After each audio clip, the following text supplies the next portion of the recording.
What's going on, everybody? This is G Rog FB20 Ginger D Rogers here on a Sunday late night after all the Sunday slated games are finished, and this this has been quite the season.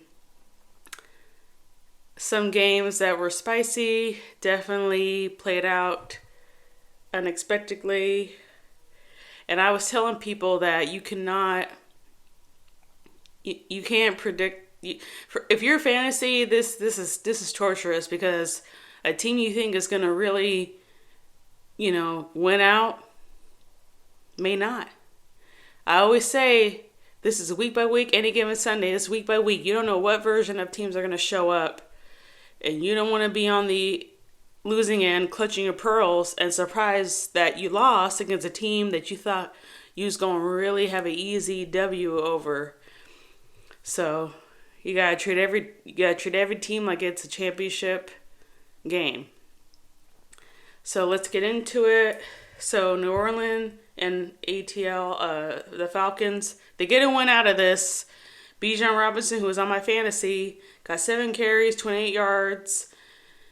Wasn't a huge impact. It was more of a defensive field goal game. But the Falcons got the win, and they play the Buccaneers next week.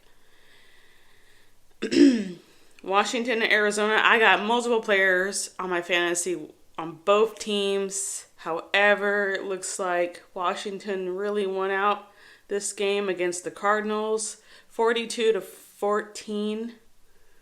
With Terry McLaurin with 7 receptions, 52 yards, 1 touchdown. Marvin Harrison Jr. got 5 receptions, 45 yards, 1 touchdown.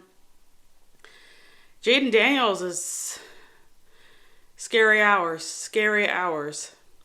But good for him. LSU is the Charles Xavier's School of Mutants, I believe. Pats. The running back we got, Antonio Gibson, 6 carries, 12 yards.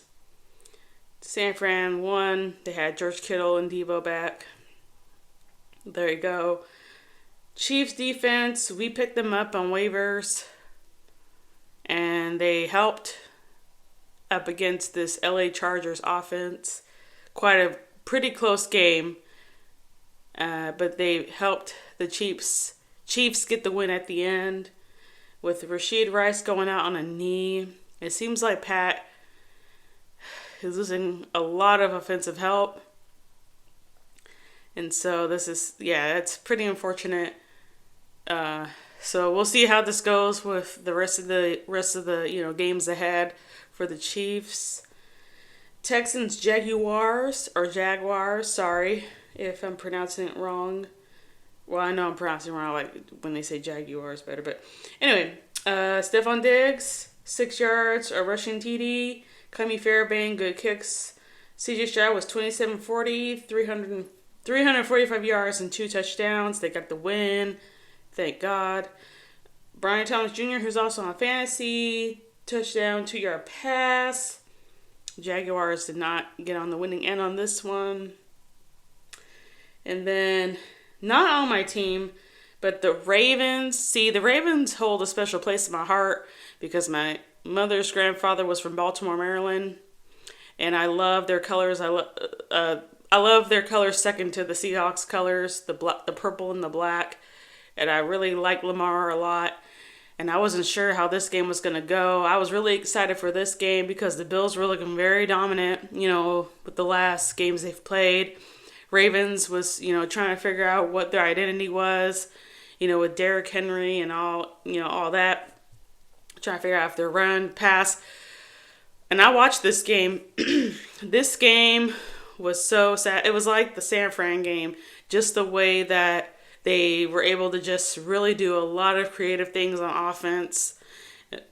And the defense really holding their own against Josh Allen and that offense. And I was so happy with the Ravens win. And I was very impressed with Derrick Henry. But I don't know why I was impressed. Derrick Henry is the guy. His durability is 100%. He stays in shape. Who cares if he's 30? 30 is not old as much as society wants to say 30 is getting into the older age, especially in football. And I get it because your body gets banged up so much, that it takes a toll. But Derrick Henry, he's means business. He works out. He don't play. And him being on the Ravens it just looks so right. And it looked right tonight against the Bills defense. And the Bills team that just was so dominant. And then they're 10 and Ravens are up 35. So you see, it's so early to predict. And I don't even want to do predictions anymore because it's just so hard. I mean, the Broncos beat the Jets, who have Ron Rodgers, my brother from another mother, on that side. And it was a 9-10 score. Broncos up 10. And that's a testament to the Broncos pass rush, who gave us a run for our money in Seattle, but we fought through. You just don't know what version of a team you're going to face. The Giants, whatever. You treat every team like it's a championship team. Regardless if they look not great on paper, you can't let your guard down at all. You got to play every team like they are a championship team. As silly as it may sound, as weird as that sounds, you just don't know when you're going to get got. And this season continues to show you that. And speaking of tomorrow, Seahawks play the Detroit Lions. And I got to be honest with you, every game is going to be a test because we're still trying to figure out who we are. We've been called, fraudulent. Some people call us contenders. Some people call us pretenders because we haven't played a true competition. I believe every competition is true competition, regardless if it's a third string quarterback or the starter. It doesn't matter. You don't know what version of that team's going to show up, but we're on the road. We're in a very upbeat, intense environment in Detroit. I have a lot of respect for Detroit. I have a lot of respect for Dan Campbell. And they're gonna honor Calvin Johnson, Megatron, that during this game. So the environment is going to be very hyped up. We are missing 4 defensive key players. We're missing Leonard Williams, Byron Murphy Jr., Byron Murphy III, Boye Mafe, Uchenna Uwoso.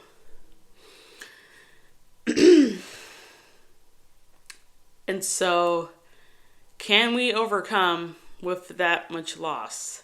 Because they have really handled things so far. The interior line has really handled things for us.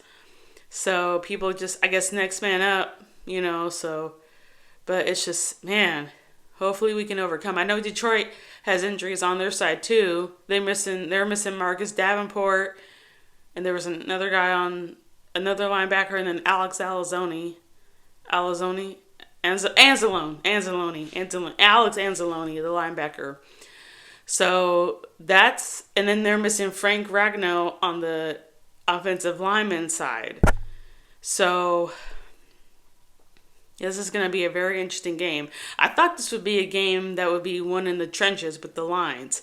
But with those lines being injured, this is probably going to be a shootout, and it's going to have to be won in the air because you have number 14 on Detroit, Amon-Ra St. Brown, who I really admire as a player. And then you have DK Metcalf, number 14, on Seattle side. And so you have to look at these secondaries and see who you think is going to match up well. Because they have wide receivers on Detroit's side that are very, very fast. You have Jameson Williams. Who's very, very has the speed. So you can project that Rick Woolen is going to be on him, and Devin Witherspoon is probably going to be on Amon-Ra St. Brown. And then Julian Love, because I heard Sam Laporta is going to be playing. So Julian Love is going to probably cover that area.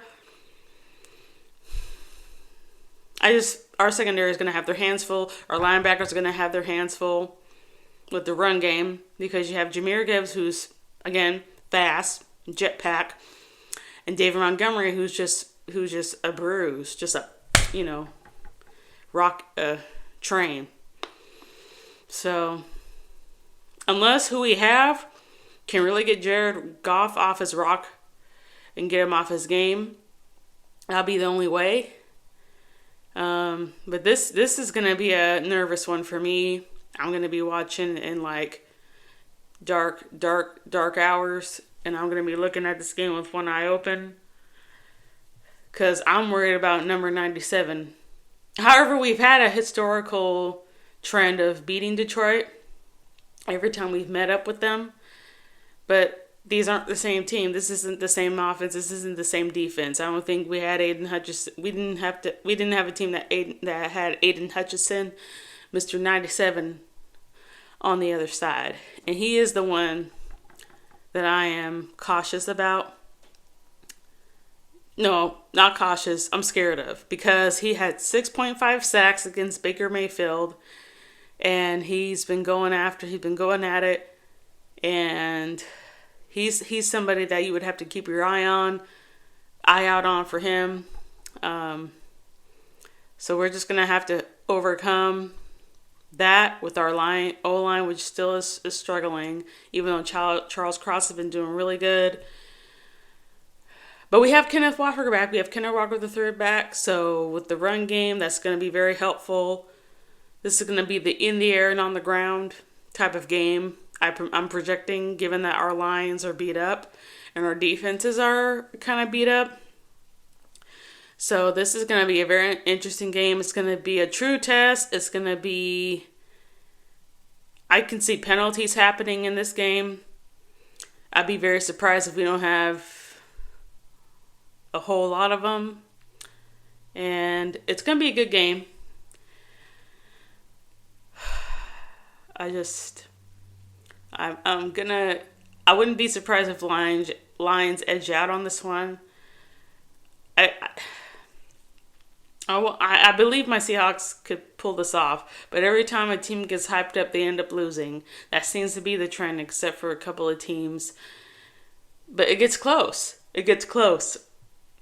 So I'm very excited. The season has been really unpredictable, which is kind of cool. We shall see how this turns out. And we'll see how this goes. I'm going to try to be as calm as I can. But I'm going to be panicking on the inside tomorrow night. But it should be a good game. It should be a very good game. Good players. I really have a lot of respect for Detroit. I have a lot of respect for Dan Campbell. I really wanted them to win last year in the championship. So, I got love for Detroit. So, but I want the Seahawks to win on this one, so we can go forward now.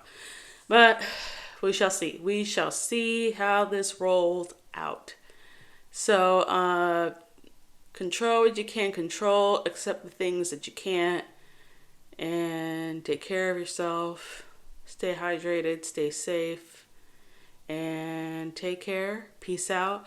I'll talk to y'all soon. Hopefully, I'm in a good mood, and I'm not totally drained from the game. I'll probably be drained. Hopefully I'm drained, but in relief from the W. But we're not underestimating Detroit. Detroit is still a tough contender. And with that, guys, take care. Have a good night. Peace out.